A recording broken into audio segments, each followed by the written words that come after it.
Have you ever looked in the mirror and barely recognized the person staring back at you? Not because of physical changes, but because of how life has completely transformed who you are at your core. I find myself thinking about the things that used to consume my thoughts.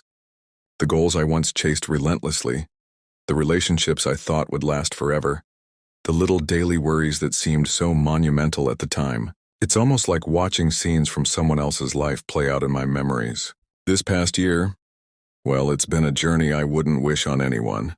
When tragedy strikes, it doesn't just knock once.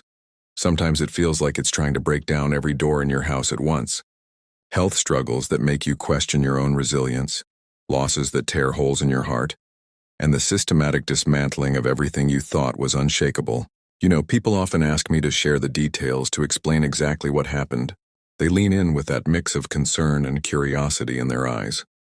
But I've learned that some stories are better left in their abstract form, not because they're too painful to tell, though they are, but because the specifics matter less than the transformation they sparked. Instead, I choose to focus on what emerged from the ashes. Like a phoenix rising, yes, it's cliché, but sometimes clichés exist for a reason.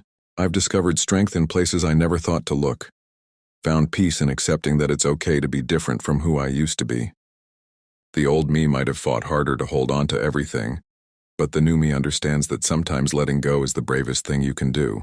What I've been through, well, it would probably shock most people, but that's not what I want to share. Instead, I want to talk about growth, about finding light in the darkest corners, about learning to dance with uncertainty rather than fighting it. Because maybe, just maybe, someone out there is going through their own transformation, feeling lost and alone, wondering if they'll ever feel like themselves again. And to that person, I want to say, it's okay if you're not you anymore. Sometimes we have to break apart completely to rebuild ourselves into something stronger, something more authentic. The new you might not look anything like the old you, and that's not just okay, it's beautiful.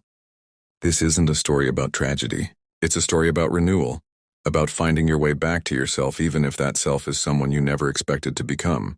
Because in the end, our greatest growth often comes from our deepest wounds, and our strongest sense of self emerges when everything we thought we knew about ourselves is stripped away.